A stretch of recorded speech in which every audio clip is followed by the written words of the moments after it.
Salam semua para tetua, leluhur dan semuanya, jumpa lagi bersama Mimin, di channel Alurmu. Semoga para tetua dan leluhur selalu diberikan kesehatan jasmani rohani, serta rejeki yang cukup, amin. Oke, langsung saja hidupkan imajinasi para tetua dan leluhur semuanya, karena cerita akan kita mulai, yuk, gasken. Dasar sialan, teriak Duandu melotot ke arah Bo Wuhan sambil memegangi wajahnya yang nyeri. Bo Wuhan pun langsung mengangkat kedua bahunya dan dengan polos berkata, "Aku hanya membantu menyadarkanmu saudara Duan. Apakah ini mimpi atau nyata?" Wajah Duandu sedikit memerah, tapi dengan cepat ia menahan diri. "Tep-tep, Luaner, Juaner, apakah ini benar-benar kalian?" Tanya Duandu penasaran karena masih tidak percaya dengan apa yang ia lihat. Terlebih entah mengapa jika kedua muridnya yang dulu masih kecil kini jauh lebih tua dari dirinya. "Bro," si Luan dan si Juan langsung berlutut. Luaner memberi salam kepada guru. Juaner memberi salam kepada guru. Keduanya langsung serempak memberikan penghormatan kepada guru mereka satu-satunya. "Hah, sampai detik ini guru masih tidak percaya. Apakah kalian ini benar-benar si bersaudara atau sosok yang menyamar menjadi muridku?" Tanya Duandu langsung waspada sambil mengeluarkan pedang kayu hitam. Duandu waspada lantaran ia merasakan ada sebuah perisai tiba-tiba muncul di tempat mereka berempat berada. Dan ia sampai saat ini belum mengetahui ada di tingkat berapa keduanya. Tentu Duandu dapat menyadari tingkat kultivasi seseorang yang jauh di atasnya. Namun batasnya sampai Dewa Surgawi bintang 6 puncak dan untuk ke atasnya ia tidak mampu merasakannya. Duandu juga berpikir tidak mungkin kedua muridnya berada di sini. Apalagi berpikir jika muridnya jauh lebih kuat dari dirinya sendiri.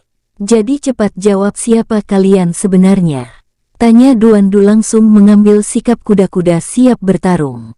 Bo Wuhan yang melihat itu pun langsung mengencangkan kedua kakinya sambil menjulurkan kapaknya. Ia juga melirik area sekitar yang saat ini orang-orang di dekatnya tidak menyadari keberadaan mereka berempat. Wos, si Luan dan si Juan pun langsung membuka tudung mereka dengan mengeluarkan senyum khas mereka masing-masing. "Haah, apa karena guru semakin tua maka ia jadi semakin bodoh?" ucap si Juan tersenyum lebar. Mendengar itu, tangan Duandu secara spontan langsung terayun. "Lah, aduh, sakit guru," ucap si Juan mengerucutkan bibirnya. Duandu seketika tersenyum lebar, ia pun langsung mengendurkan kewaspadaannya lalu memeluk keduanya dengan sukacita. "Bro, jujur sampai saat ini guru masih tidak percaya dengan apa yang guru lihat. Bagaimana mungkin kalian ada di sini dan usia kalian pun?" Duandu langsung menghentikan ucapannya. "Ah, nanti saja kita bahas, di mana kucing nakal itu?" Tanya Duandu kini melihat ke arah sekelilingnya. Yang Tan berada di dimensi alam kegelapan, tapi Juaner sudah menghubunginya beberapa detik yang lalu dan sebentar lagi ia akan sampai. Jawab si Juan melepaskan pelukan dari gurunya bersamaan dengan si Luan juga. Sementara Bo Wuhan hanya bisa menggaruk kepala tidak mengerti. Tadi Duandu sangat waspada, kini mereka langsung akrab. Bukan hanya itu yang membuat dirinya semakin bingung. Ia selalu mendengar Duandu selalu berkata apakah ini mimpi. Jadi Bo Wuhan sangat ingin membuat Duandu sadar saat ini jika ini bukanlah mimpi. Dret, saat Duandu akan duduk, sebuah sobekan dari dinding perisai yang ada di sekitar mereka muncul. "Wos, bro, guru besar, siapa yang Tan kini dalam wujud manusia berusia 30 tahunan. Yang Tan memberi hormat kepada guru besar." Ucap Yang Tan langsung berlutut. Mata Duandu sedikit melotot, tapi tak lama ia tersenyum saat merasakan aura dari Yang Tan yang tidak pernah berubah. "Ho, kucing kecil, auramu sama sekali tidak berubah. Yang berubah mungkin kini kekuatanmu jauh lebih kuat dariku, karena aku tidak bisa merasakannya." Ucap Duandu berjalan ke arah Yang Tan lalu membangkitkannya. "Ayo kita duduk, dan kau juga ke sini. Jangan jadi orang idiot," ucap Duandu melirik ke arah Bo Wuhan. Bo Wuhan seketika tersadar sambil mendengus ringan. Tep-tep, saat Duandu akan duduk, Bo Wuhan lebih dulu duduk tanpa sopan santun. Hal tersebut membuat si bersaudara dan Yang Tan menatap tajam ke arah Bo Wuhan. Glek, tanpa sadar Bo Wuhan kembali bangkit sambil mengalihkan pandangan ke arah lain. Duan Du yang sengaja menjahili Bo Wuhan hanya bisa terkekeh dalam hatinya. Bro, dengan santai Duan Du duduk lalu disusul oleh si bersaudara, Yang Tan dan terakhir Bo Wuhan. Keheningan seketika tercipta selama 1 menit. Jadi guru langsung saja ke intinya, jelaskan secara singkat saja. Bagaimana kalian bisa di sini dan bagaimana kekuatan kalian bisa sekuat ini, karena guru tidak bisa merasakannya kekuatan kalian, itu artinya kalian jauh lebih kuat dari yang guru kira. Tanya Duan Du dengan nada serius menatap ketiganya. Si Juan langsung mengangkat tangannya. Biarkan Juaner yang menjawab, ucap si Juan tersenyum. Perbedaan waktu, itulah jawaban dari semua pertanyaan guru tadi. Karena perbedaan waktu, kami bisa kesini jauh lebih cepat dan menunggu guru bersama leluhur. Ucap si Juan. Singkatnya, kami bertemu dengan sosok sahabat dari leluhur Asura saat berada di daratan immortal tempat guru mengirim kami. Dialah yang berperan besar dengan perkembangan kami ini, hingga mengirim kami ke sini untuk menunggu kedatangan leluhur, guru dan yang lainnya serta membantu melawan musuh yang ingin mengincar leluhur. Sambung si Juan dengan mengubah raut wajahnya menjadi serius. Duan Du terdiam selama beberapa menit, tak lama ia mengangkat wajahnya lalu mengangguk. Baiklah guru kini sedikit paham, jadi lupakan saja masalah ini sementara waktu, karena yang guru ingin mengetahui lebih banyaknya saat bersama kakak dan yang lainnya. Ucap Duan Du. Dan saat ini, guru ingin mengetahui ada di tingkat berapa kalian saat ini. Tanya Duan Du tersenyum tipis. Melihat senyum gurunya, si Juan ikut tersenyum. Guru ingin memanfaatkan kekuatan Juaner ya, jika mengetahui kekuatan Juaner, ejek si Juan. Hehehehe. Tidak sia-sia aku memberikanmu buku yang secara pribadi kutulis, kini kau jauh lebih cerdik dan peka dari guru sendiri. Kekeh Duan Du tentu menyadari dan mengakuinya jika muridnya ini sangat cerdas dan cerdik. Saat ini Juaner yang terkuat, dan Luaner kedua terkuat, untuk yang ketiga terkuat ia tidak berada di sini, sementara Yang Tan ia terkuat ke-6. Ucap si Luan dengan nada tenang. Jumlah kami ada 25 dan kekuatan Yang Tan ada di tingkat Dewa Surgawi Bintang 7 awal, sementara kakak di tingkat Dewa Surgawi Bintang 7 akhir, dan Juaner di tingkat Dewa Surgawi Bintang 8 awal. Untuk yang ketiga sampai kelima terkuat, tingkat kultivasi mereka setara, hanya kekuatan dan pengalaman bertarung mereka yang membedakan tingkatannya, mereka berada di Dewa Surgawi Bintang 7 menengah. Sambung si Juan menjelaskan, lalu kembali melanjutkan. Sisanya yang ke-7 sampai 10 berada di tingkat kultivasi sama dengan Yang Tan, yaitu Dewa Surgawi Bintang 7 awal. Untuk urutan ke-11 sampai 20, mereka di tingkat Dewa Surgawi Bintang 6 puncak dan urutan 21 sampai 25, ada di tingkat Dewa Surgawi Bintang 6 puncak ke bawah. Mata Duan Du dan Bo Wuhan hanya melotot sambil membuka mulut mereka lebar-lebar tak percaya dengan apa yang mereka dengar saat ini. Apakah kalian bercanda? Dan juga siapa kalian ini? Bisa-bisanya kalian berbohong di depan kami, dengus Bo Wuhan terlihat sama sekali tidak percaya. Ya guru, aku lupa jika yang paling lemah di antara kami ber-25 adalah adik sekaligus muridku. Sebenarnya jumlah kami hanya 26, tapi aku tidak menghitungnya karena suatu sebab, ucap si Juan melirik ke arah gurunya dengan senyum bangga. Walau tersenyum bangga, tidak ada jejak kesombongan si Juan perlihatkan di depan gurunya. Duan Du yang mendengar itu seketika menyeringai lebar. Wos, brak-brak, hahaha, jika begitu kita bisa menyelamatkan Paman Tu saat ini, ucap Duan Du tertawa bahagia sambil memukul-mukul kepala Bo Wuhan hingga hampir pingsan. Si Juan yang melihat trik gurunya dalam membalas apa yang orang ini lakukan tadi kepala gurunya, seketika tercerahkan. Guru memang yang terbaik, walau saat ini aku merasa sedikit lebih cerdas, tapi dalam hal kecerdikan, guru tiada lawan, gumam si Juan kagum dalam hati. Si Luan yang melihat cara gurunya tanpa beban ikut kagum, namun ia mengambil pandangan berbeda dengan adiknya, yaitu Si Luan merasa harus lebih kejam saat melawan musuh. Itulah yang Si Luan ambil dari pelajaran yang ia lihat.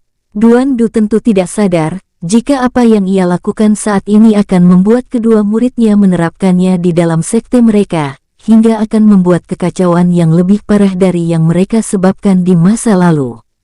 Jadi, tiba-tiba Duan Du terdengar serius, tatapannya mengarah ke si bersaudara dan Yang Tan. Apakah kalian bisa membantu guru untuk menyelamatkan paman guru kalian? Tanya Duan Du mengepalkan erat tangannya.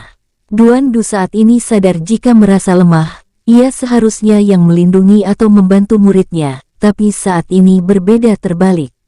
Tangan Duan Du terkepal sangat erat, namun Si Luan langsung memegang tangan gurunya. Luaner paham perasaan guru, Luaner dan Juaner dulu juga sama saat kami merasa tidak bisa melakukan apa-apa, tapi guru tiba-tiba muncul melatih kami hingga menjadi sekarang ini. Apa yang kakak ucapkan benar, jangan merasa begitu lemah, sejujurnya guru saat ini sudah kuat, dan Juaner berjanji akan membantu guru untuk menjadi kuat. Sambung Si Juan ikut memegang tangan kiri gurunya dengan hangat. Benar guru besar, kami kuat karena perbedaan waktu, dan jika guru besar ada di posisi kami, aku yakin guru besar mungkin saat ini sudah berada di puncak kekuatan tertinggi, ucap Yang Tan meyakinkan dengan tatapan mata jujur tanpa sedikit pun ingin berbohong. Wajah Duan Du seketika tersenyum hangat. Kalian sama persis dengan ibu kalian yang lemah lembut, tegas dan selalu bisa menenangkan di saat orang-orang dalam mengalami masalah. Terima kasih, ucap Duan Du. Si bersaudara dan Yang Tan menggelengkan kepala mereka. Jangan berterima kasih guru, seharusnya kamilah yang berterima kasih, ucap Si Luan datar. Tanpa adanya guru, kami tidak akan pernah berada di sini, sambung Si Juan dengan mata berkaca-kaca. Saat keempat mereka dalam keadaan bahagia, Bo Wuhan yang merasa seperti nyamuk, kini hanya bisa memasang wajah jelek lantaran diabaikan. Hei saudara sialan, dan juga kalian, setidaknya sapa juga diriku ini, cepat panggil aku guru kecil, karena aku adalah saudara Duan Du juga, teriak Bo Wuhan dengan wajah kesal disertai bangga di saat-saat terakhir ia mengatakan guru. Wajah keempatnya berkedut-kedut. Siapa orang gila ini guru? Juaner baru sadar jika ada lalat pengganggu di sini. Tanya Si Juan menunjuk ke arah Bo Wuhan disertai senyum kecil. Namun Bo Wuhan yang melihat senyum Si Juan seolah melihat senyum dari tuan mudanya Bai An. Glek, tanpa sadar Bo Wuhan mundur dengan tubuh merinding. Bro, hei, perhatikan langkahmu, apa kau tidak lihat aku berdiri di sini? Dengus Yang Tan yang sudah tiba-tiba berdiri di belakang Bo Wuhan. Wajah Yang Tan terlihat sangat garang, seakan ingin membunuh Bo Wuhan. Glek. Apa-apaan ini? Apa kalian ingin membuatku mati berdiri? Hah, teriak Bo Wuhan frustasi. Jika ingin mati, maka mati saja, ucap Si Luan yang berdiri di depan Bo Wuhan. Duan Du yang melihat tingkah murid-muridnya mengintimidasi Bo Wuhan, hanya bisa tertawa lucu, apalagi saat melihat wajah Bo Wuhan. Tawa Duan Du seketika meledak. Hahaha, sudah, jangan menakutinya, dan kau juga Wuhan, apa kau tahu siapa mereka ini? Ucap Duan Du langsung menghentikan tawanya. Mereka adalah cucu dari kakakku, jika kakak mendengar kau menyuruh cucu mereka menyebutmu guru, apa yang akan terjadi ya? Sambung Duan Du tersenyum jahat. Glek, bro, ampuni aku tobat. Ucap Bo Wuhan seketika berlutut, ia kini sangat lemas saat mengetahui jika mereka adalah cucu dari tuan mudanya. Dan pantas saja ia merinding saat melihat tatapan dari Si Juan dan Si Luan tadi, ternyata mereka adalah cucunya.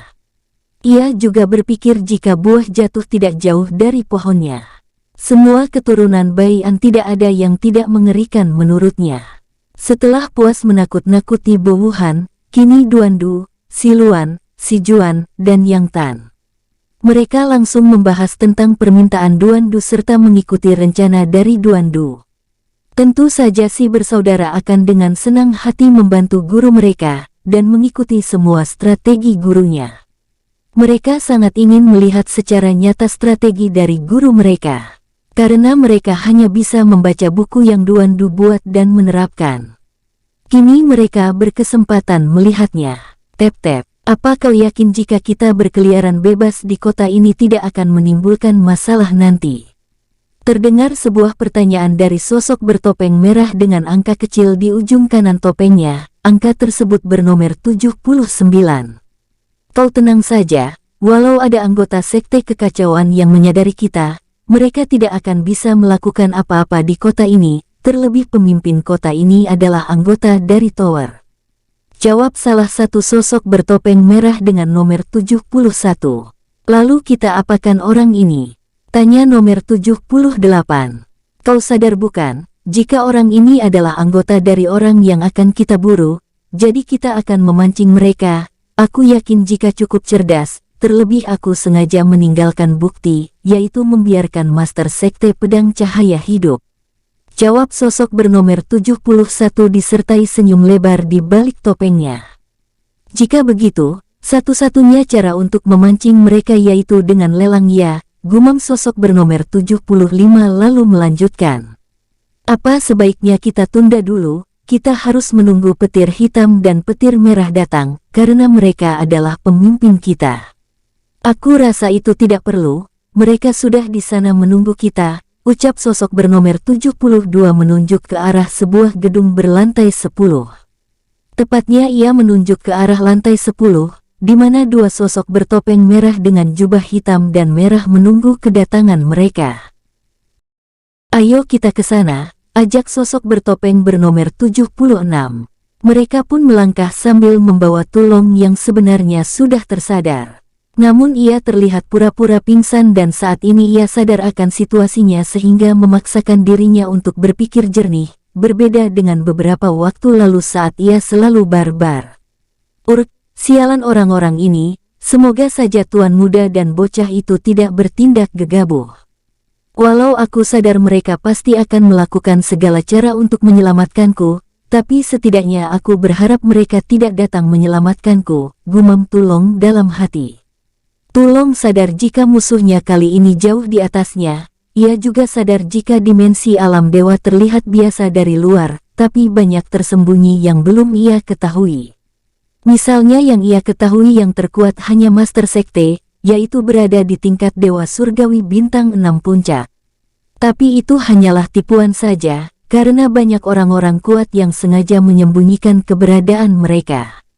Itulah yang Tulong prediksi setelah melawan salah satu dan bertemu dengan orang bertopeng merah ini.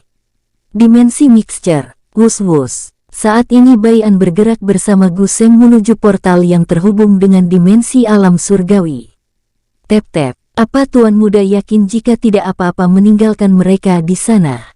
Tanya Guseng terdengar khawatir. Baian yang mendengar itu melirik ke arah Guseng. Ini sudah kelima kalinya kau bertanya Guseng, ucap Baian menghela nafas. Kau tenang saja karena di sana ada YR, rubah kematian dan terakhir Ling Hua. Aku yakin Ling Hua sangat kuat. Walau sampai saat ini ia tidak memberitahu ada di tingkat berapa tahapan kultivasinya, tapi setidaknya aku menduga ia berada di tingkat Dewa Surgawi Bintang 7 awal. Sambung Baian sambil melangkah ke sosok penjaga portal. Setelah selesai dengan pembayaran, Baian dan Guseng pun langsung melangkah ke portal. Wus, mereka berdua bersama dengan orang-orang yang ingin ke dimensi alam dewa langsung menghilang.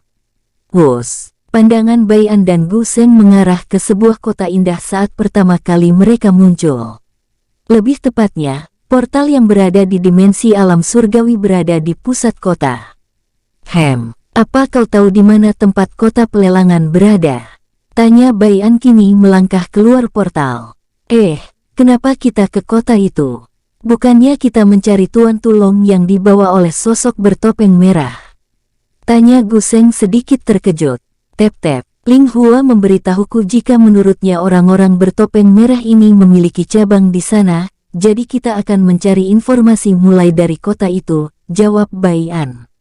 Guseng seketika ragu, karena ia sangat sadar jika kota pelelangan tidak sesederhana yang terlihat. Menurutnya kota itu ibarat pasar gelap terbesar di dimensi alam dewa ini. Jangan ragu, beritahu aku. Jika kau ragu, lebih baik kau kembali saja. Ucap Bai An seketika terdengar dingin. Bai An sudah cukup sabar menghadapi kelakuan Gu Seng dari waktu ke waktu yang penuh dengan pertimbangan dan keraguan. Glek, tubuh Gu Seng seketika merinding saat melihat tatapan mata Bai An. Maafkan aku Tuan Besar, aku begini karena khawatir dengan Anda. Sekali lagi maafkan aku, ucap Gu Seng dengan tubuh bergetar. Huuf, aku sadar akan tersebut, tapi setidaknya kau jangan terlalu berlebihan, ucap Bai An langsung menepuk pundak Gu Seng. Gu Seng pun mengangguk. Ayo ikuti aku, kebetulan aku cukup mengetahui kota ini. Kota ini juga terlihat tidak terlalu berubah, artinya bisa kemungkinan kota pelelangan dan jalur menuju ke sana tidak ikut berubah. Ajak Gu Seng langsung melesat bersama Bai An. Wus-wus, tep-tep, bagaimana Juaner? Apakah kau tahu di mana paman gurumu berada? Tanya Duan Du saat melihat si Juan kembali. Si Juan yang melangkah santai langsung mengangguk penuh semangat. Aku tahu guru, dia ada di rumah lelang gedung merah yang terletak di pusat kota. Saat ini paman guru baik-baik saja. Ucap si Juan. Lalu seperti yang guru kira, ia benar-benar akan dilelang untuk memancing guru dan leluhur ke kota ini. Juaner juga melihat ada total 12 orang bertopeng merah yang berada di setiap perbatasan tembok kota, sementara di rumah lelang gedung merah ada 8, jadi semuanya ada 20. Sambung si Juan menjelaskan secara terperinci permintaan Duan Du sebelumnya. Jumlah mereka ternyata di luar dugaanku, aku hanya menduga total mereka ada kurang dari 10, jika total mereka berjumlah 20. Itu artinya disinilah cabang mereka berada, ucap Duan Du langsung berasumsi. Orang-orang dari Tower ya, aku jadi penasaran dan ingin masuk ke dalam sana suatu saat nanti, gumam Duan Du dalam hati setelah mengetahui cukup banyak seluk-beluk orang-orang bertopeng merah ini, yang tidak lain adalah musuh yang ingin memburu kakaknya bersama dengan anggota keluarganya. Jadi kapan mereka akan memulai pelelangannya?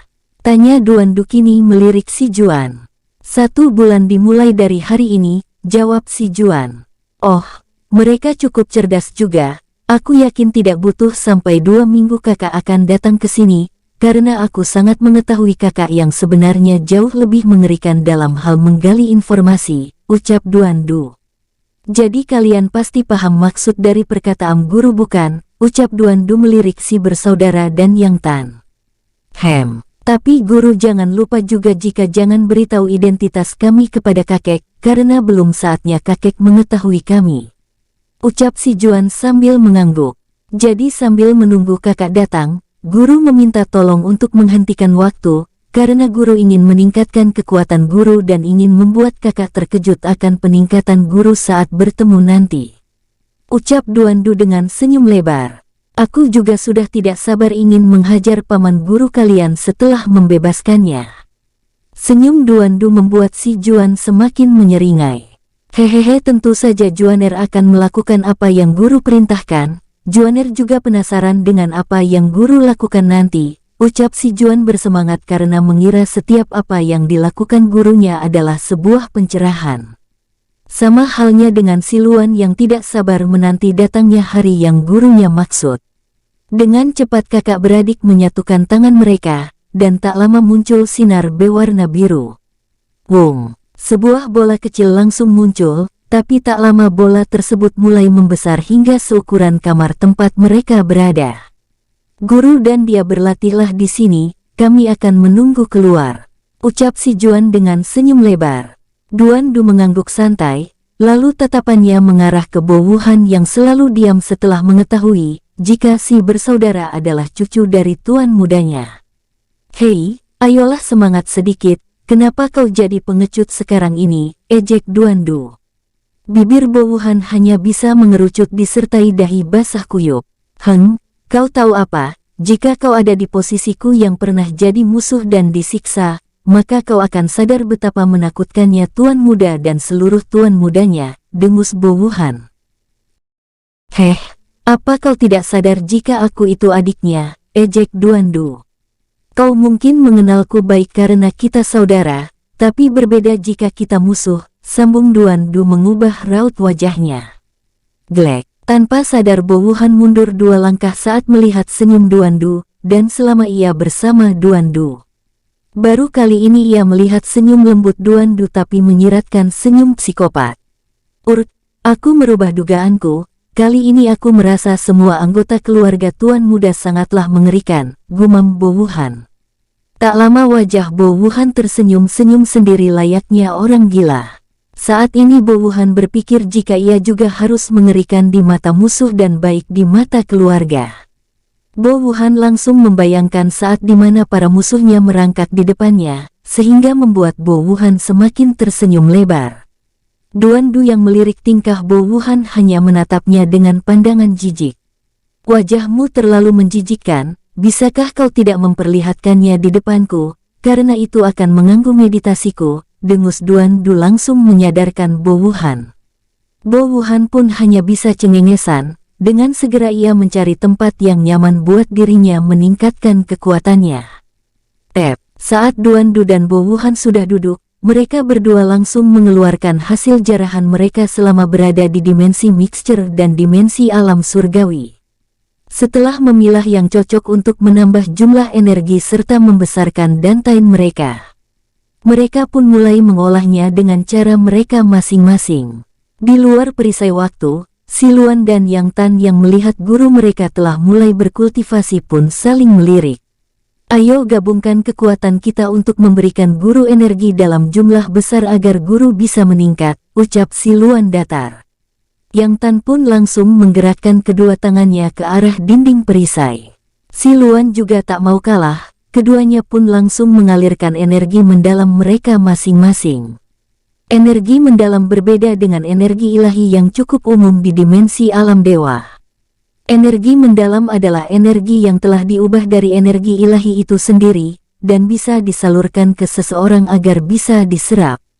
1 minggu telah berlalu. Tep-tep. Apakah masih jauh? Tanya Bai An yang kini melangkah ke kota yang ke-42. Ini sudah kota ke-42, dan aku tak menduga jika dimensi alam surgawi ini sangatlah luas. Dengan kekuatan penuh kita pun butuh 1 minggu untuk mengitari kurang dari 2% daratan pusat, ucap Bai An melihat betapa kecilnya dirinya saat ini. Pandangan Guseng melirik ke arah Bai An. Setidaknya butuh 10 bahkan sampai 2 minggu lagi baru kita sampai ke kota pelelangan, atau kita akan melewati 100 kota besar lagi baru kita sampai tujuan, ucap Guseng. Mendengar itu, Bai An mau tak mau memasang wajah sedikit pahit. Apakah tidak ada semacam portal di setiap kota? Setidaknya menggunakan itu akan memudahkan kita untuk sampai. Tanya Bai An. Saat ini energiku sudah terkuras 80% karena selalu menggunakan hukum ruang dan waktu setiap saat. Sambung Bai An sadar jika jarak yang ditempuh menggunakan hukum ruangnya tidak sejauh yang ia perkirakan. Dan ditambah betapa luasnya wilayah pusat ini yang setara dengan ratusan kali lipat dimensi tanpa nama. Tep-tep, langkah Guseng seketika terhenti diikuti oleh Bai An. Guseng langsung memperlihatkan tanda pengenalnya ke arah penjaga kota. Tep-tep, mereka pun masuk ke dalam kota, saat sudah cukup jauh masuk ke dalam kota. Guseng pun melirik ke arah Bai An. Portal di setiap kota sebenarnya ada, dan setiap portal ini terhubung satu sama lain. Tapi kita sebagai kultivator bebas tidak diizinkan menggunakannya, ucap Guseng. Setidaknya kita harus memiliki nama baru bisa menggunakannya, atau jika kita menjadi murid sekte besar yang berada di wilayah pusat ini. Sambung Guseng menghela nafas. Jika kita ingin menjadi murid, itu butuh waktu yang cukup lama, dan jika kita menaikkan reputasi kita, itu juga tidak mungkin dengan waktu singkat. Nada suara Guseng terdengar lesu. Sementara Bai An yang mendengar itu seketika menyunggingkan senyum. Murid sekte, reputasi, itu tidak perlu. Gumam Bai An dalam hati. Dan jika apa yang kau ucapkan memang benar, artinya kita juga harus terlihat kuat bukan agar bisa menggunakan portal, ucap Bai An langsung melangkah. Guseng yang mengikuti seketika tersadar. Aku lupa jika Tuan Muda bisa memanipulasi auranya, bahkan auranya setara dengan Dewa Surgawi Bintang 6 Puncak. Bukan hanya itu saja, saat akan pergi, aku melihat jika Tuan Muda meminta token Master Sekte Pedang Cahaya. Gumam Gu Seng dengan wajah berseri-seri. Tep-tep, hei kalian mau kemana? Ini bukan tempat bermain, cepat pergi, teriak salah satu penjaga gerbang portal sambil menunjuk ke arah dua sosok berjubah hitam. Blus, perhatikan sikapmu terhadap Master Sekte Pedang Cahaya, ucap Gu Seng mengeluarkan aura penuhnya. Penjaga portal seketika mendengus karena kekuatan Gu Seng setara dengan dirinya, yaitu Dewa Surgawi Bintang 4 Menengah. Kini ketiga penjaga portal merasa kedua sosok di depan mereka adalah kura-kura dalam tempurung yang belum melihat luasnya dunia karena sengaja memperlihatkan kekuatannya di depan mereka. Pulanglah sebelum kami marah, ucap salah satu yang memiliki tubuh paling tinggi dan kekar. Wajah Gu Seng seketika menjadi jelek saat diusir, ia pun melirik ke arah Bai An yang melambaikan tangannya. Blus, wung. Guncangan seketika di tempat Bai An berada, bukan hanya itu saja, aura Bai An menyebar cukup jauh hingga ke sepertiga kota. Ini maafkan atas sikap kami Master, ucap ketiganya serempak sambil berusaha mengangkat kepalanya mereka yang kini merangkak di tanah. Wos, kali ini aku akan memaafkan sikap kalian, tapi setidaknya mintalah identitas seseorang lebih dulu. Jangan sampai mengusir sembarangan lagi, ucap Bai An datar sambil melemparkan token Master Sekte Pedang Cahaya. Saat melihat token tersebut, tubuh mereka semua merinding. Mereka sadar jika token Master Sekte tidak bisa dipalsukan. Walau di tengah-tengah token mereka melihat angka bertulis 245 atau peringkat sekte di seluruh dimensi alam dewa. Tapi setidaknya peringkat itu terbilang cukup tinggi, karena jumlah sekte besar di seluruh dimensi alam dewa mencapai 2000 dan yang masuk peringkat hanya 500 sekte terkuat saja. Bai An juga tidak menduga jika sekte Pedang Cahaya masuk dalam peringkat sekte dimensi alam dewa. Ini Master, ucap penjaga bertubuh tinggi langsung mengembalikan token kepada Bai An. Mari ikuti saya, dan sebutkan tujuan Master. Ucap penjaga tersebut setelah Bai An menerima token tersebut. Tep-tep, Bai An mengangguk sambil berkata datar. Kota pelelangan. Jadi Master ingin mengikuti pelelangan ya, sekali lagi maafkan atas sikap kami ini. Saya juga tidak tahu jika Master ingin ikut pelelangan terbesar di dimensi alam surgawi yang akan digelar 3 minggu lagi. Ucap penjaga bertubuh tinggi. Mendengar itu, Bai An dan Gu Seng langsung mengerutkan kening mereka. Aku merasakan ada yang tidak beres, gumam Bai An dalam hati. Apakah kau tahu terakhir kali kota pelelangan mengadakan lelang terbesar mereka? Tanya Bai An dengan nada datar. Dulu aku tidak mengikuti lelang lantaran melakukan pelatihan tertutup, jadi aku tidak mengetahui kapan terakhir kali mereka melakukan lelang terbesar. Sambung Bai An memberikan alasan agar ketiga penjaga gerbang portal tidak curiga. Itu saya juga tidak tahu Master, karena seingat saya belum lahir saat kota pelelangan mengadakan lelang besar terakhir mereka. Dan saat ini usia saya sudah 5657 tahun, jawab salah satu penjaga yang memiliki otot kekar. Mendengar itu, Bai An menghentikan langkahnya. Kau kembalilah. Beritahu YR dan yang lainnya untuk bersiap-siap, aku berpikir ada yang tidak beres, ucap Bai An merasakan bahaya menunggunya di kota pelelangan. Gu Seng yang mendapat suara telepati kini mengangguk tanpa membantah. Baik Tuan Besar, jangan bertindak gegabah sebelum kedatangan kami, ucap Gu Seng langsung menghilang. Dia mau kemana? Gumam ketiga penjaga gerbang portal bingung dalam hati. Walau begitu, mereka sama sekali tidak berani bertanya secara langsung di depan Bai An karena sadar akan konsekuensinya. Tep-tep, silahkan Master, tapi sebelum itu, kami tidak mengirim Anda langsung ke kota pelelangan lantaran jaraknya terlalu jauh, jadi kami akan mengirim Anda ke kota berlian, dan saat sampai ke sana, Anda akan langsung diantar ke kota berikutnya melalui portal hingga mencapai kota pelelangan. ucap penjaga gerbang dengan jujur dan hormat.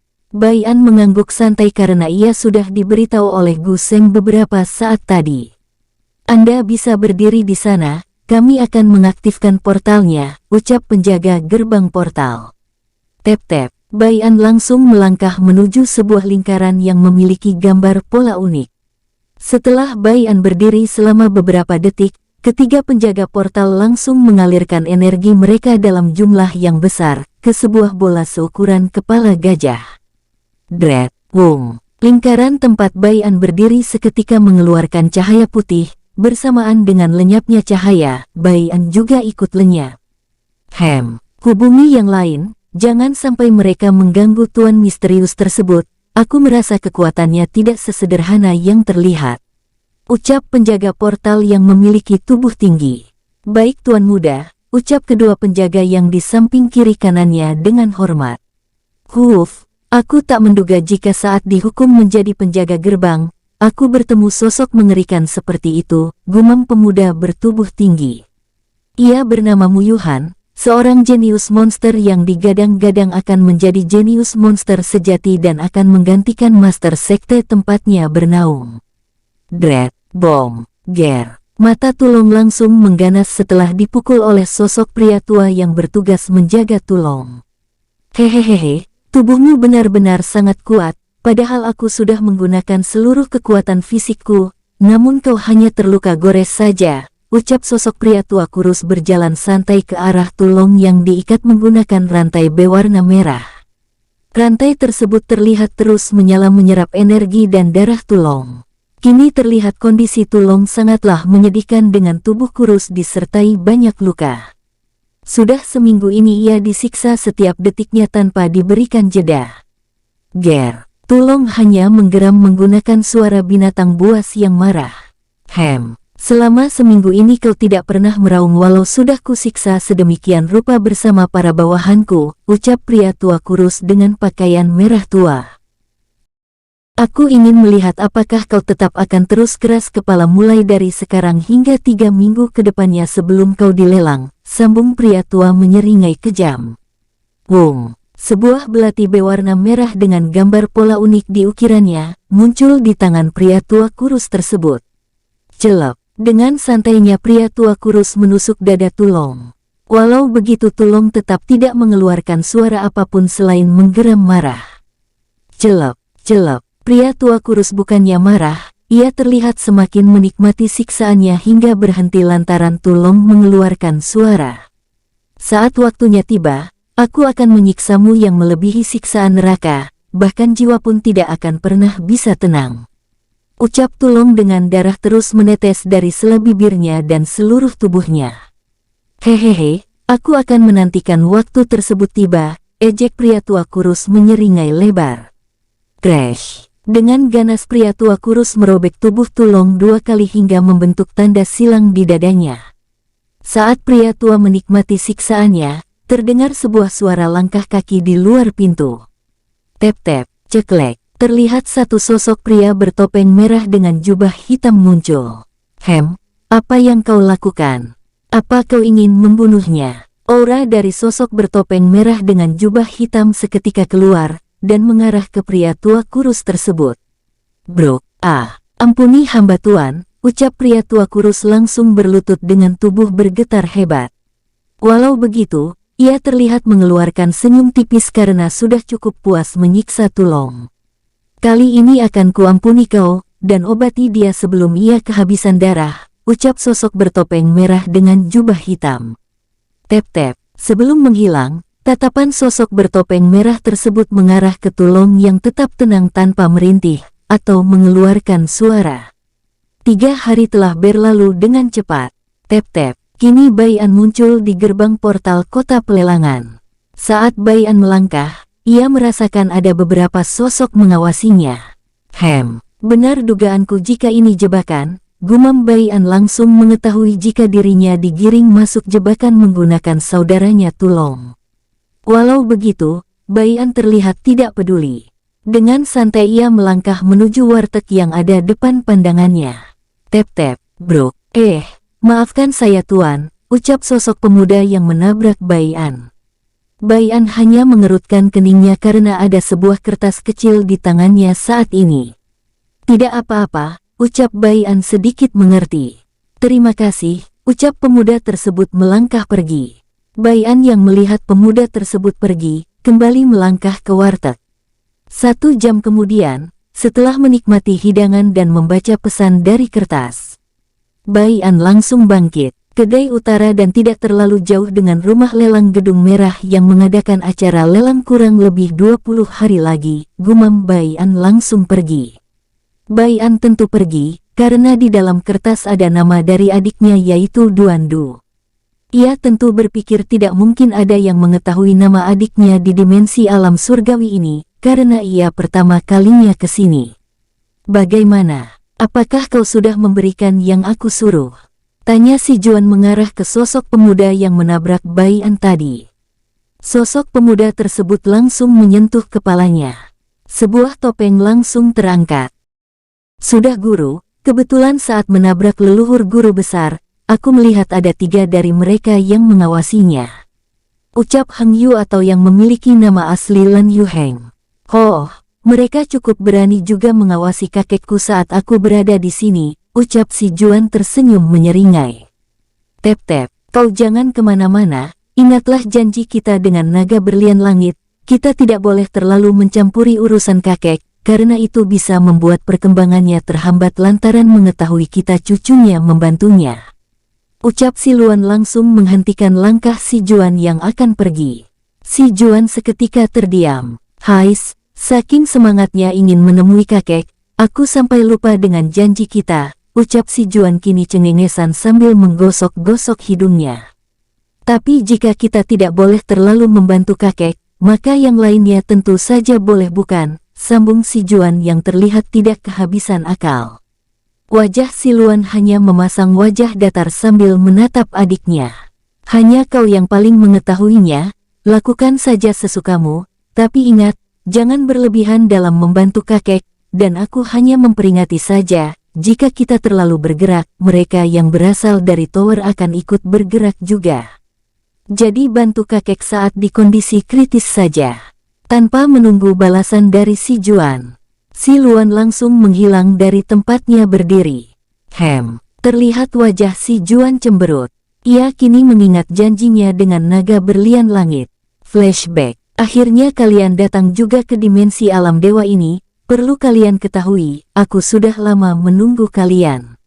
Ucap sosok pria muda yang terlihat berusia 19 tahun. Si bersaudara yang muncul bersama Yang Tan, Lan Yu Heng dan sosok anak kecil setengah iblis setengah manusia langsung melirik ke sosok pemuda yang menyapa mereka saat tiba di antah berantah ini. Kenapa wajahmu berubah lagi? Tanya si Juan yang menyadari jika pemuda di depannya adalah naga berlian langit. Wos, aku tak bisa lama di sini, ucap naga berlian langit langsung membawa si Juan dan si Luan ke dunia jiwa si Juan. Baiklah, aku akan langsung saja memberitahu kalian. Pertama, jangan terlalu mencolok. Kedua, jauhilah sosok-sosok orang bertopeng putih. Ketiga, jika sudah tidak mungkin menghindari konflik dengan orang-orang bertopeng putih, maka lawan sewajarnya. Keempat, jika kakekmu sudah tiba, jangan membantunya, karena itu bisa membuat perkembangannya tidak bisa meningkat. Dan aku mohon kalian berjanjilah dengan pesanku tadi. Ini juga demi kebaikan kalian. Tanpa mengucapkan sepatah kata, naga berlian langit langsung membawa si bersaudara kembali ke tempatnya pertama kali muncul. Aku akan pergi dan mungkin tidak akan pernah menemui kalian sampai waktu yang tidak aku ketahui. Sampai jumpa. Ucap naga berlian langit langsung menghilang. Tapi sebelum benar-benar menghilang, sebuah suara menggema di pikiran si bersaudara. Oh ya, aku lupa jika sosok bertopeng putih adalah anggota terkuat, sisanya kalian cari tahu saja sendiri siapa mereka sebenarnya. Mendengar itu, si bersaudara saling melirik satu sama lain. Siapa juga yang mau mendengar saranmu? Dengus si Juan langsung mengalihkan pandangan dengan wajah berseri-seri saat melihat sejauh mata memandang. Hanya hamparan rumput saja yang ia lihat, ia juga merasakan tekanan di sini jauh ratusan bahkan ribuan kali lipat lebih kuat dari tempatnya berasal. Hehehe, waktunya meningkatkan kekuatan, gumam si Juan tersenyum bahagia. Flashback end. Hais, mengingat kejadian itu, betapa lucunya diriku saat itu, gumam si Juan tersenyum senyum kecil. Tep-tep, guru, leluhur guru besar telah tiba, ucap Lan Yuheng muncul dengan nada bicara tergesa-gesa.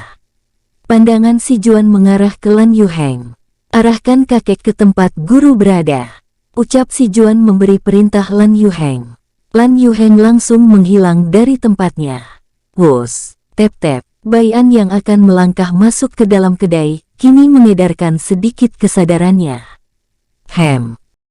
Mengapa aku merasa kedai ini mirip dengan rumah Ling Hua, gumam Baian dalam hati.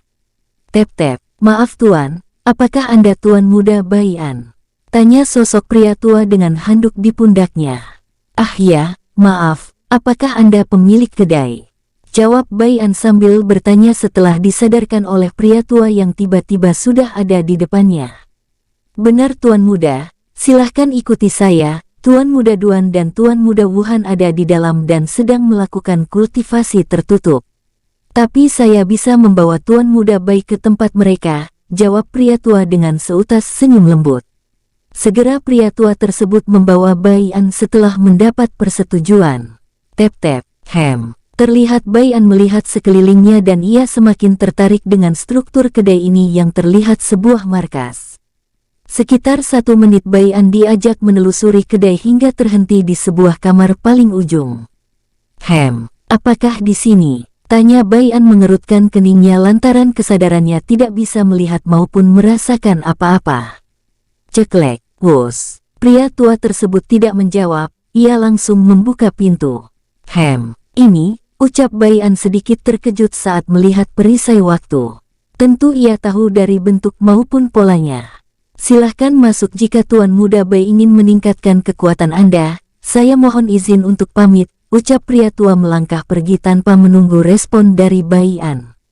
Baian yang masih terkejut sekaligus terpana dengan perisai waktu di depannya, seketika tersadar saat melihat Duan Du membuka matanya.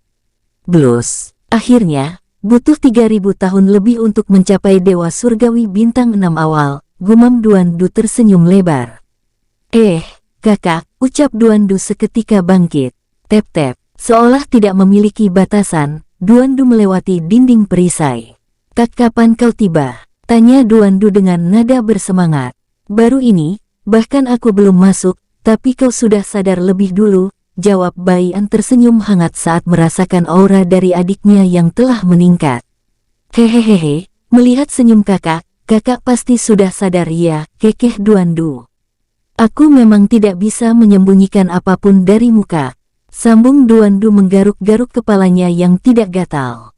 Dalam hatinya Duan Du juga bertekad ingin melindungi kakaknya mulai detik ini, karena ia sadar jika dirinya yang terkuat dalam anggota keluarganya. Selamat Duer karena telah mencapai jajaran para jenius monster sejati di usia muda, ucap Baian memberi pujian penuh ketulusan. Hehehe, tentu saja adikmu ini memang jenius, ucap Duan Du dengan nada semakin bangga setelah dipuji oleh kakaknya. Ia sangat bahagia lantaran baru kali ini dirinya dipuji oleh kakaknya setelah sekian lama bersama. Jangan angkuh bocah nakal, kakak ingin bertanya, siapa yang membuat perisai waktu ini dan siapa sebenarnya pemilik kedai ini? Tanya Baian dengan wajah serius. Ingat, jangan membohongi atau menutupi apapun dari kakakmu, karena kakakmu ini merasa kau mengetahui siapa pemilik kedai ini. Ucap Baian menatap mata Duan Du. Glek, sial, apa yang harus aku katakan ke kakak? Jika aku salah bicara, kakak pasti sadar jika aku berbohong, gumam Duan Du langsung panik. Saat sedang kebingungan, tiba-tiba Duan Du menerima pesan telepati. Hal tersebut membuat Duan Du tercerahkan. Sebenarnya aku disuruh untuk merahasiakannya kepada kakak, tapi apa boleh buat, ucap Duan Du memasang wajah serius sambil melihat sekelilingnya. Melihat tingkah Baian yang mencoba mendeteksi apakah ada orang mengintip pembicaraan mereka. Baian pun langsung melambaikan tangannya. Blus, sebuah perisai kecil seukuran 2 manusia kini tercipta. Ceritakanlah, sudah tidak ada lagi yang bisa mendengar suara kita. Ucap Bai An dengan nada santai. Apa kakak tahu dengan pemuda yang membantu kita saat invasi yang dilakukan oleh para murid dari berbagai sekte di dimensi alam dewa? Tanya Duandu. Bai An mengangguk. Pemuda yang mengenakan jubah kita itu, ya kakak ingat, ucap Bai An. Yah, dia ternyata berasal dari sekte kekacauan, ucap Duandu. Mungkin kakak pernah mendengar tentang sekte kekacauan yang hanya berisi beberapa orang, namun mereka semua sangat kuat dan pemuda yang kita temui itu yang terlemah, bahkan ia tidak masuk hitungan. Kedai ini salah satu cabang mereka. Dahi Bai An berkerut. Lalu apa mereka yang telah menciptakan perisai waktu ini dan membantu kita cukup banyak? Aku rasa tidak ada makan siang gratis, ucap Bai An langsung mengerti. Hehehe. Itu benar, bahkan mereka rela membantu kita membebaskan Tulong, dengan syarat kita juga membantunya. Kekeh Duandu, perlu kakak ketahui jika orang-orang yang ingin memburu kakak ternyata musuh sekte kekacauan juga. Duer juga baru tahu jika orang-orang bertopeng merah ini tidak hanya memburu kakak, melainkan mereka memburu master sekte kekacauan. Jadi apa tanggapan kakak dengan kerja sama ini? Tanya Duandu. Duer tentu belum menyetujuinya dan hanya mendengar isi perjanjian saja. Perjanjiannya hanya bekerja sama saja melawan musuh yang sama, tidak ada kekangan sama sekali, kita bebas bergerak kemana saja. Namun jika sudah saatnya tiba orang-orang itu muncul dalam jumlah banyak, maka kita hanya diharuskan membunuh mereka. Sambung Duandu kini menatap kakaknya. Bai An yang mendengar itu tentu merasa ini adalah sebuah keuntungan baginya. Tapi ia masih berpikir mengapa mereka mau membantu dirinya beserta keluarganya yang terbilang lemah. Bai An juga tahu jika pria tua yang menuntunnya ke sini tadi sangat kuat, bahkan jauh lebih kuat dari rubah kematian. Ia juga sadar jika orang tua tersebut ingin menyerangnya, maka dirinya tidak akan bisa selamat walau menggunakan pedang Asura sekalipun. Kapan kita bisa menemui Master Sekte Kekacauan secara langsung? Kakak ingin mendengar dari mulutnya agar lebih meyakinkan. Dan setidaknya jika perjanjian disepakati, maka kita bisa langsung mengatur beberapa rencana masa depan. Ucap Bai An bertanya ke arah adiknya. Sekarang, kebetulan ia menunggu kita cukup lama sebelum kakak datang ke sini. Ucap Duandu. Duandu dan Bai An pun langsung melangkah keluar dari kamar tempat mereka berada tadi. Tep-tep, wus-wus, Bai Cuye, Bai Han, Guseng, Husong, Luosa, Ling Hua, Wuan De atau Master Sekte Pedang Cahaya bersama puluhan penetua sekte inti, kini melesat ke arah portal penghubung dimensi alam mixture dengan dimensi alam surgawi. Tep-tep, saat orang-orang melihat kelompok Bai Cuye, mereka semua langsung menghindar dengan tubuh merinding lantaran merasakan aura semuanya sangatlah kuat. Apa akan terjadi perang? Bisik salah satu kultivator bebas berbisik ke arah rekannya. Sas, pelankan suaramu, jika mereka mendengarnya maka kita bisa dibunuh, bisik rekannya langsung memperingati lalu melanjutkan bisikannya.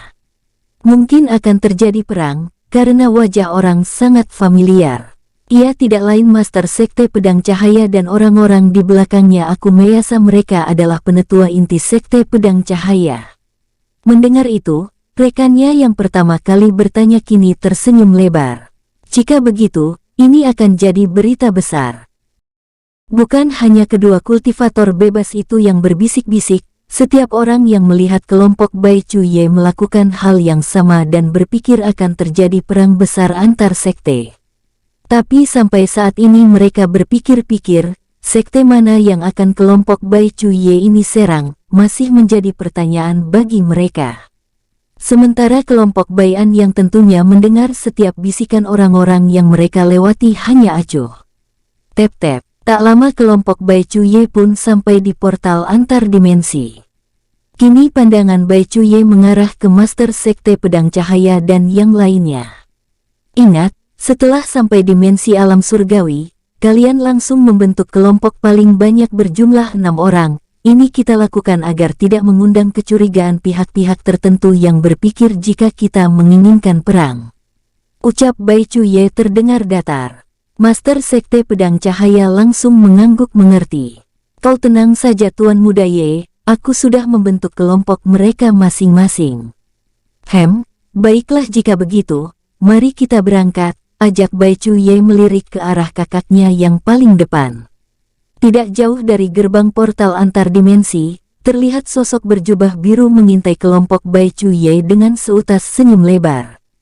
Akhirnya semua orang-orang yang datang bersama target utama akan berkumpul di satu tempat, yaitu kota pelelangan. Ini akan memudahkan kami untuk menghapus keberadaan mereka, gumam sosok berjubah biru dengan topeng merah.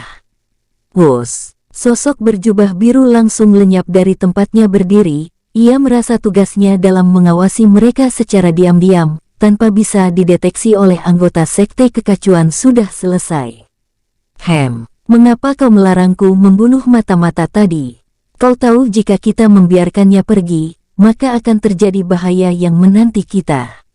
Tanya Ling Hua heran. Tentu Bai Chuye menyadari adanya mata-mata.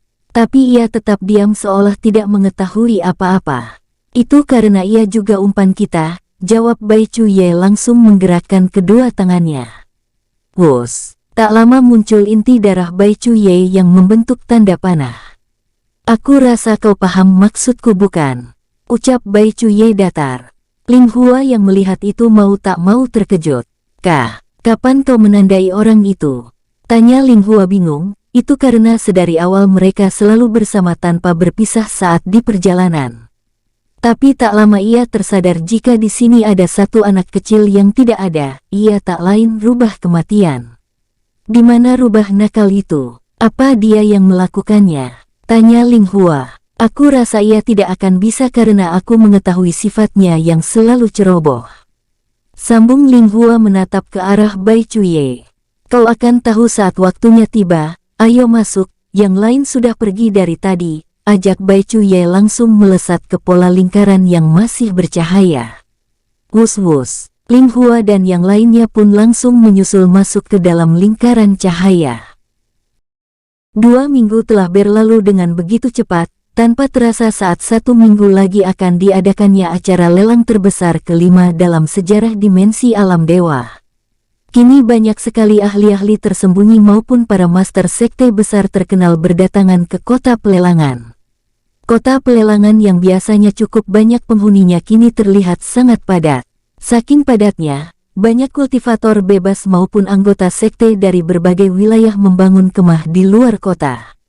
Tep-tep, aku tak menyangka jika di sini jauh lebih dari yang aku bayangkan, ucap Bai Han dengan mata bersinar saat melihat banyak ahli kuat berlalu lalang di luar kota pelelangan. Jadi, apakah kita akan langsung masuk? Tanya Master Sekte Pedang Cahaya kini melihat ke arah gerbang kota yang dijaga oleh ahli yang setara dengan penetua sekte besar. Bukan hanya 2 atau 3 penjaga, melainkan lebih dari selusin penjaga di setiap gerbang kota pelelangan. Aku sampai saat ini berpikir, dari mana mereka semua berasal? Tidak mungkin jika mereka semua berasal dari kota pelelangan, terlebih lagi orang sekuat mereka hanya bekerja sebagai penjaga. Ucap Master Sekte Pedang Cahaya bertanya-tanya. Bai Han yang mendengar itu mengangguk-angguk. Kau ada benarnya juga. Mungkin mereka adalah orang-orang yang sengaja menyembunyikan keberadaan mereka karena suatu sebab. Dan aku merasa jika para penjaga inilah yang akan kita hadapi nanti, sambung Bai Han melirik ke arah lahan kosong. Sambil menunggu YR, kita akan membangun kemah di sana, tunjuk Bai Han. Master Sekte Pedang Cahaya mengangguk, di belakangnya, Luosa dan 2 penetua langsung maju. Biarkan kami, yang mendirikan kemah, ucap kedua penetua serempak. Sementara Luosa yang maju kini menghadang beberapa orang yang ingin membangun kemah di tempat yang Bai Han tunjuk. Hei kalian pergilah dari sini, tempat ini sudah ada yang punya, ucap Luosa terdengar acuh. Bai Han, Master Sekte Pedang Cahaya langsung menepuk kening mereka, lantaran Luosa ini memang tidak bisa menjaga mulutnya.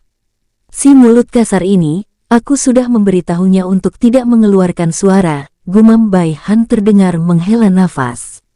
Bai Han menyuruhnya untuk tidak bicara dengan orang lain lantaran nada suaranya yang terdengar kasar dan seolah menantang. Tapi sebenarnya Bai Han tahu, jika itu memang pembawaan nada suara Luosa saat bicara dengan siapapun. Suaranya hanya akan mengecil jika berhadapan dengan Bai An seorang. Sementara kelompok yang dihadang oleh Luosa terlihat kelompok tidak sembarang. Pemuda bertubuh besar dengan tinggi 200 meter kini menatap tajam ke arah Luosa dengan wajah mengerikan. Dari tadi aku telah mencoba untuk tetap bersabar saat diusir, tapi nada suaramu membuat telingaku terusik sampah kecil, ucap pemuda yang bernama Mu Yuhen. Dia adalah kakak dari Mu Yuhan, seseorang yang pernah Bai An temui sebagai penjaga portal. Luosa yang dihina seketika mengubah wajahnya menjadi garang. Berani sekali kau mengejekku saat aku beritahu baik-baik bajingan, teriak Luosa disertai auranya ikut keluar. Blus, orang-orang yang berkelompok maupun tidak, langsung menghentikan langkah mereka lalu melihat ke arah Luosa, yang kini berhadapan dengan pemuda bertubuh tinggi kekar. Bukankah itu Mu Yuhen, penetua inti termuda di Sekte Dewa Emas, ucap seorang pemuda. Bukan hanya dia saja, banyak yang mengenal Mu Yuhen karena selain menjadi jenius monster sejati dan penetua, dia juga memiliki kekuatan setara dengan penetua agung sektenya. Luosa yang mendengar suara orang-orang membicarakan tentang pemuda di depannya semakin mengerutkan keningnya. Diamlah kalian dasar hama, teriak Luosa. Dan kau, pergilah selagi aku menyuruhmu dengan cara baik-baik, tunjuk Luosa. Jika tidak kau ingin apa? Ucap Mu Yuhen langsung mengeluarkan tombak panjangnya. Tak mau kalah, Luosa langsung mengeluarkan pedang besarnya. Jadi kau ingin bertarung? Ayo aku layani. Ucap Luosa langsung menerjang ke arah Mu Yuhen. Wos, bam. Kepala Luosa seketika tertanam saat seseorang memukulnya dari belakang. Jangan mencari masalah yang akan membuat keributan, karena mereka pasti akan menyadari kedatangan kita, ucap sosok berjubah hitam mengenakan tudung yang menutupi wajahnya agar tidak terlihat. Tep-tep. Sosok yang tak lain Bai Chuye kini berjalan sambil mengangkat tubuh besar Luosa yang telah pingsan. Tatapan mata Bai Chuye sedikit melirik Mu Yuhen yang kini waspada ke arah dirinya. Bukan hanya Mu Yuhen, melainkan anggota kelompoknya yang berisi penetua Sekte Dewa Emas dan para jenius monster tersembunyi ikut waspada. Maafkan sikap kasar pamanku, ucap Bai Chuye dengan nada tulus.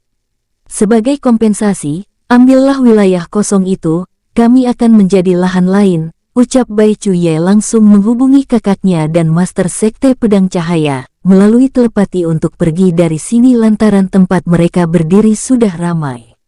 Ini, suara Mu Yuhen terputus karena melihat sosok berjubah hitam di depannya langsung pergi tanpa menunggu ia menyelesaikan ucapannya.